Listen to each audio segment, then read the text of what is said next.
Hello বন্ধুরা, আজকের সবথেকে দুঃখের বিষয় 2021-এ একটি মৎস্যজীবী মাছ ধরতে যায় সুন্দরবন জঙ্গলে। সেখানে উনি বাঘের মুখে আক্রান্ত হয়। তো ওনার সহকারীরা যারা ছিল, অর্থাৎ যারা ওনার সঙ্গে মাছ ধরতে গেছিল, ওনারা খুব কষ্টে ওনাকে ছাড়িয়ে আনেন। নাম আশিস দাস। সুন্দরবনে দীর্ঘদিন ধরে মাছ ধরে জীবিকা অর্জন করে। এখন ওনাকে নিয়ে আসা হয়েছিল গোসবার একটি হাসপাতালে, সরকারি হাসপাতালে।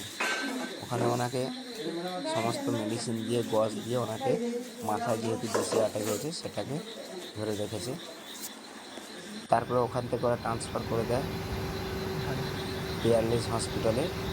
এখন ইনি যেখানটা শুয়ে আছে পেয়ারলেস হসপিটালে, এখানে দেখুন হাত পা সব বাঁধা। উনি বাঘের মতো একটা আক্রমণ করার চেষ্টা করছে, অর্থাৎ বাঘ কামড়িয়েছে, তার জন্য বাঘের মতো ছটফট করছে। ওই জন্য ওনার হাত পা বেঁধে রেখেছে।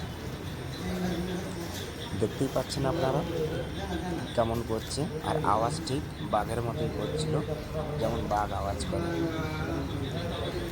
উনি হাত খোলার জন্য খুব চেষ্টা করছে, ছটফট করছে হাতটা খুলে দেওয়ার জন্য, কিন্তু হাত খুলে দিলে উনি ওই জায়গায় আর থাকবে না, ছুটে বেরিয়ে যায়।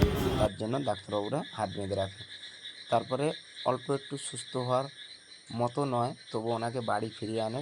মাথায় আঘাতটা দেখতেই পাচ্ছেন আপনারা, বাঘ এখানে কামড়ে ধরেছিল। অবস্থা খুব ভালো নেই। এখনই সেরকম পজিশানে আছে, অনেক অর্থ ব্যয় হয়ে গেছে। সমস্ত কিছু ওনার মুখ থেকে শুনবো, পুরো ভিডিওটা দেখতে থাকুন। সমস্ত কিছু যা জমি জমা ছিল সমস্ত কিছু ওনার শেষ হয়ে গেছে। তো সমস্ত যত আমার ফলোয়ার্স আছেন, সাবস্ক্রাইবার আছেন, আপনাদের কাছে এটুকুই, এই ভিডিওটিকে অতিরিক্ত শেয়ার করে দিন। ওনাকে দেখার জন্য দেখুন কত লঞ্চ, অর্থাৎ টুরিস্ট বাবুরা এসে গেছে কলকাতা থেকে। উনি এখন খুব কষ্টের মধ্যে থাকে। এখনও ওনার অপারেশন বাকি আছে, অর্থাৎ অনেক টাকার প্রয়োজন। একটি মানুষ যখন একটি হিংস্র প্রাণীর কাছ থেকে বেঁচে এসেছে নিজে লড়াই করে, অর্থাৎ তার বন্ধুদের সহযোগিতায় যদি বেঁচে আসতে পারে, তো আপনাদের সহযোগিতায় ওনার জীবনটাও ভালো কাটতে পারবে।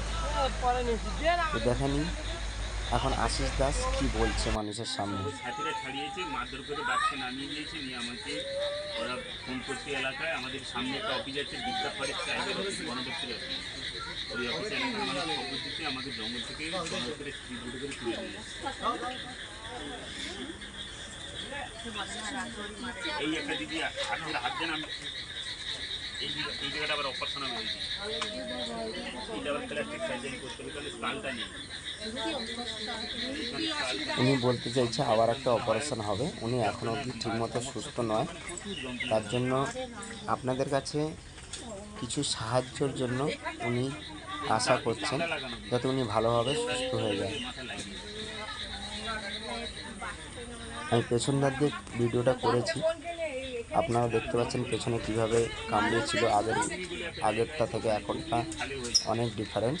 তবু একটা ব্রেন অপারেশন করার জন্য উনি মানুষের কাছে হাত পাচ্ছে।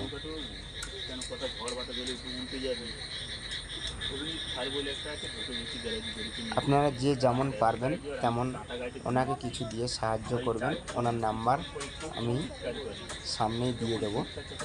তো দেখতেই পাচ্ছেন পুরোটা প্লাস্টিক সার্জারি। আবার বলছি, সব কিছু হারিয়ে ফেলেছে, জমি অর্থাৎ নিজের সঞ্চয়টুকু যা ছিল সব হারিয়ে ফেলেছে। এখন উনি খুব সাধারণভাবে জীবনযাপন করছে। ওখানে আর একটা প্লাস্টিক সার্জারি হবে, কোনো এক ভদ্রবাবুকে দেখাচ্ছেন। বন্ধুরা, এমন কিছু কারোর জীবনে না আসুক, কারোর জীবনে না ঘটুক, সবাই আমরা আশা করব। এমন কিছু ভিডিও পেতে হলে আমার চ্যানেলটিকে সাবস্ক্রাইব করুন, পাশে থাকুন, আর ভিডিওটি অতিরিক্ত পরিমাণে শেয়ার করে দিন, যাতে মানুষটি সুস্থ ও ভালো হয়ে উঠতে পারে খুব তাড়াতাড়ি। এখন এই পর্যন্ত, টাটা।